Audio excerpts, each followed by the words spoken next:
নমস্কার, আপনারা দেখছেন সময় কলকাতা। টলি হলি বলি নিয়ে রয়েছে আমি সৈকত। দিন কয়েক আগেই মহারাষ্ট্রের মন্ত্রী নীতেশ রানের মন্তব্যকে সমর্থন করে অযোধ্যার আধ্যাত্মগুরু জগৎগুরু পরমহংস আচার্য আমির খানকে লাভ জিহাদের ব্র্যান্ড অ্যাম্বাসেডর বলেছিলেন। বিহারের ফোরবেসগঞ্জ এলাকায় প্রথম বিক্ষোভ প্রদর্শন করে বজরং দল। সেখানেই লাভ জিহাদের অভিযোগ তুলে অভিনেতার কুশপুতুল জ্বালায় বিক্ষোভকারীরা। বজরং দলের সদস্যদের মুখে আমির খান মুর্দাবাদ, জেহাদি, আমির খান ভারত ছাড়োর মতো স্লোগানও শোনা যায়। এমন আবহেই লাভ জেহাদ প্রচারের অভিযোগে অভিনেতাকে খুনের হুমকি বিশ্বই গ্যাংয়ের। গ্যাংস্টার লরেন্স বিশ্বইয়ের ভাই অর্জু বিশ্বই আমির খানকে সতর্ক করেছেন। বলা হয়েছে, আমির খানের মতো যারা আমাদের দেশে লাভ জেহাদের প্রচার করছেন তাদের সতর্ক করে দেওয়া হলো। সনাতন ধর্মর বিরোধী এই ধরনের কর্মকাণ্ড বরদাস্ত করা হবে না, কারণ এটা আমাদের সংস্কৃতির পরিপন্থী। আর এই নিয়েই এবার বেশ চিন্তায় সদ্য তৃতীয় বিয়ে করা আমির খান।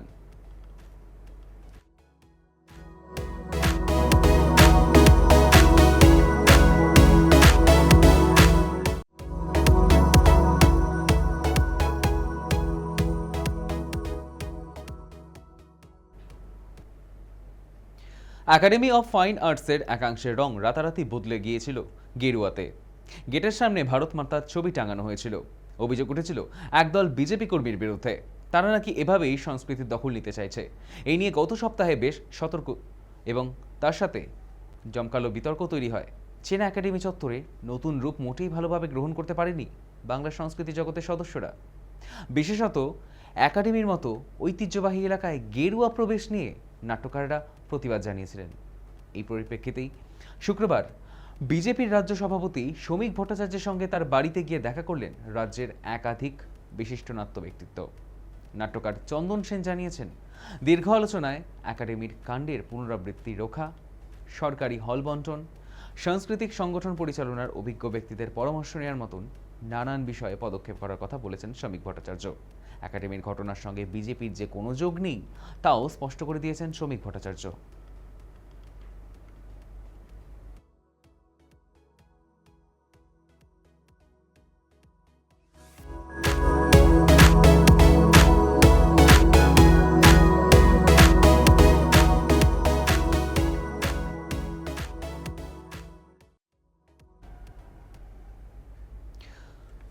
ধুরন্ধর এর মারকাটালি সাফল্য দেখে বিশেষ প্রস্তাব নিয়ে পরিচালক আদিত্য ধরকে ফোন আসামের মুখ্যমন্ত্রী হিমন্ত বিশ্ব শর্মার।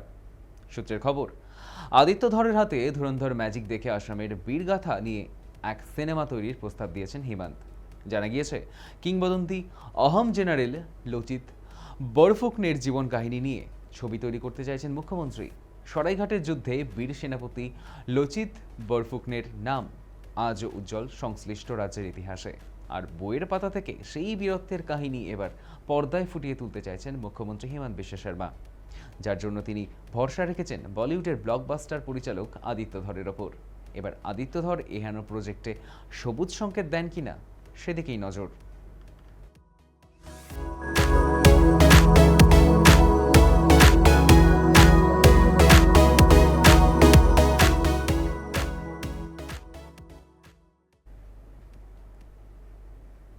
শুক্রবার শহরের এক পাঁচতারা হোটেলে বছরের বেস্ট 2026 এর সন্ধ্যায় সুরের মায়াজাল বুনে চললেন কৌশিকী চক্রবর্তী।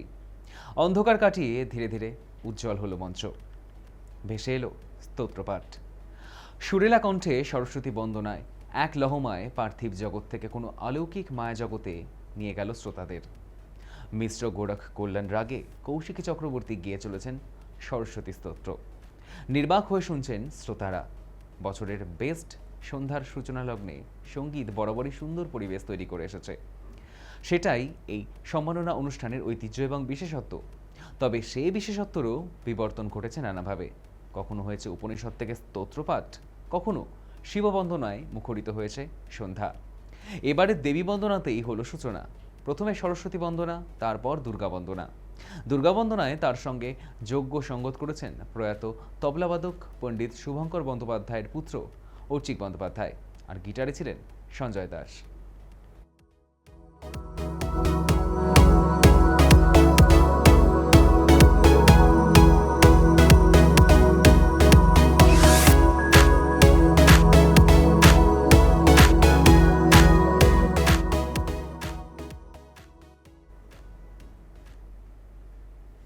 একুশের বিধানসভা নির্বাচনে তৎকালীন শাসক দল তৃণমূলের হাত ধরে রাজনৈতিক কেরিয়ার শুরু করলেও পালাবদলের আবহে বরানগর কেন্দ্রে বিজেপি প্রার্থী সজল ঘোষের কাছে পরাজিত হন সায়ন্তিকা বন্দ্যোপাধ্যায়।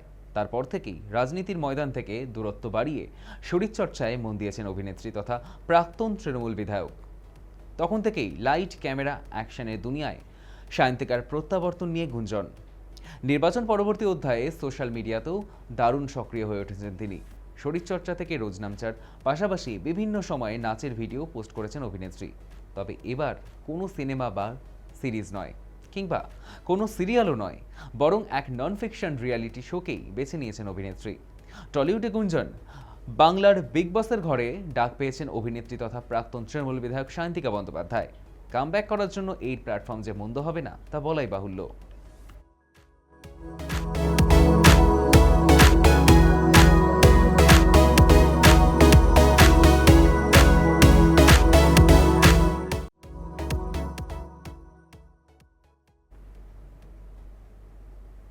প্রয়াত টোটা রায়চৌধুরীর বাবা বিপ্লবাঙ্কুর রায়চৌধুরী। সূত্রের খবর, ফুসফুসের ক্যান্সারে ভুগেছিলেন অভিনেতার বাবা। যদিও তেমন কোনো উপসর্গ না থাকায় আগের থেকে পরিবারের কেউই বুঝতে পারেননি। তবে শারীরিক যন্ত্রণা বাড়তেই তড়িঘড়ি হাসপাতালে ভর্তি করা হয় বিপ্লবাঙ্কুর বাবুকে। দিন তিনেক চিকিৎসকদের কড়া পর্যবেক্ষণও ছিলেন, কিন্তু তারপর আর শেষ রক্ষা হয়নি। মৃত্যুকালে টোটার বাবা বিপ্লবাঙ্কুর রায়চৌধুরীর বয়স হয়েছিল 84 বছর। আগামী 22শে জুলাই বাবার পরলৌকিক ক্রিয়া সম্পন্ন করবেন অভিনেতা।